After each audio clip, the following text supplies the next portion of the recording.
प्यारे बच्चों, आज मैं कक्षा 9 संस्कृत जिसका नाम है पुण्य सलिला गंगा का 5वां पैराग्राफ बताने जा रहा हूँ। ध्यान से देखें। दिया है वस्तुतः देह अन्नमय कोश कृषि अन्नम अन्नस्य मूलम। वस्तुतः वास्तव में देह मने शरीर, अन्नमय मने अन्नमय, कोशा मने कोश, च मने और, कृषि खेती का, मूलम मूल है। वास्तव में शरीर अन्नमय कोश और खेती का मूल है और कृषि अन्न का मूल है। ऐसे बोलेंगे, वास्तव में शरीर अन्नमय कोश है और कृषि अन्न का मूल है। कृषि प्रधाने भारते देशे गंगा कृषि भूमिं सिंचन्ति अन्नोत्पादने यावत् सहायं वितरति तावत् अन्यान् कापि सरित। कृषि प्रधान भारते देशे भारत देश में गंगा कृषि भूमि को सिंचन्ति सींचती हुई, अत्र यहाँ उत्पादन करने अन्न का उत्पादन करने में, यावत जितनी, सहायता वितरती करती है, तावत उतनी, अन्य दूसरी, कापि कोई, सरित नदी, न करोती नहीं करती। कह रहे हैं कृषि प्रधान भारत देश में गंगा कृषि भूमि को सींचती हुई अन्न का उत्पादन करने में जितनी सहायता करती है, उतनी कोई नदी नहीं करती, उतनी अन्य कोई नदी नहीं करती। अस्या क्षेत्रे समुत्पन्नानां वनस्पतीनां उपकारा औषधीनां लाभा च अनिर्वचनीय। कह रहे अस्मिन् अस्या मने इस क्षेत्रे मने क्षेत्र में, इस क्षेत्र में समुत्पन्नानां उत्पन्न वनस्पतीनां वनस्पतियों का, उपकार औषधीनां औषधियों का, च मने और, लाभा मने लाभ, अनिर्वचनीय अवर्णनीय है।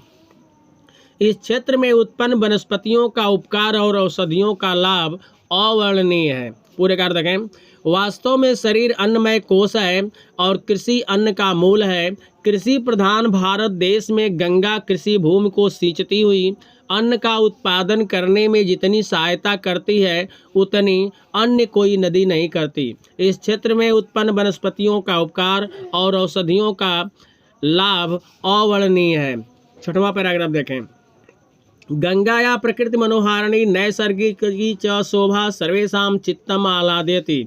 गंगा की प्रकृति मनोहारिणी मन को हरने वाली, च मने और, नैसर्गिकी मने स्वाभाविक, शोभा सर्वेषां सभी के, चित्तम मन को, आह्लादयति आनंदित करती है।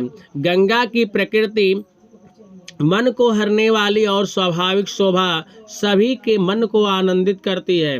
हृदय हारिणीम उम्बु छटाम दर्शम च मनः मुग्धम भवति। हृदय हारिणी मन को हरने वाली, अम्बु जल की, छटा को, दर्शम देख कर, मन मुग्ध भवति हो जाता है। मन को हरने वाली जल की छटा को देख कर मन मोहित हो जाता है। तटवर्ती नाम दर्शनीय स्थानानां शोभां द्रष्टुम देशीया विदेशीया च पर्यटका नित्यम इमाम सेवन्ते।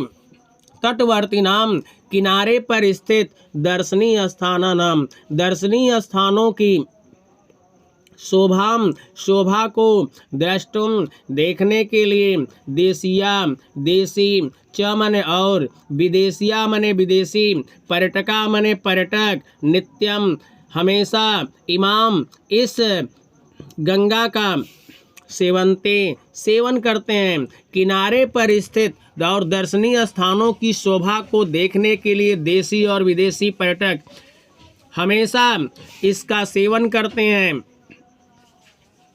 दिवाकर किरणे निशाकर रश्मि भी च जलस्य शोभा नितराम वर्धते। दिवाकर सूर्य की किरणों से च और निशाकर चंद्रमा की रश्मि भी किरणों से जल की शोभा नितराम अधिक वर्धते बढ़ जाती है। सूर्य और चंद्रमा की किरणों से जल की शोभा अधिक बढ़ जाती है। गंगाया कूले हरिद्वारे प्रयागे काश्याम च घट्टेषु जल सौंदर्यम मुहुर्मुहुः वीक्षमाणा जना निवर्चनीयम सुखम शांतिम च अनुभवन्ति। गंगा या गंगा के कूले मने किनारे पर, हरिद्वारे हरिद्वार में, प्रयागे प्रयाग में, च मने और काश्याम काशी के घट्टेश घाटों पर, जल सौंदर्य को मुहु मुहु बार बार बिच्छमाणा देखते हुए जना लोग अनिर्वचनीयम अवर्णनीय सुखम सुख च और शांति का अनुभव करते हैं।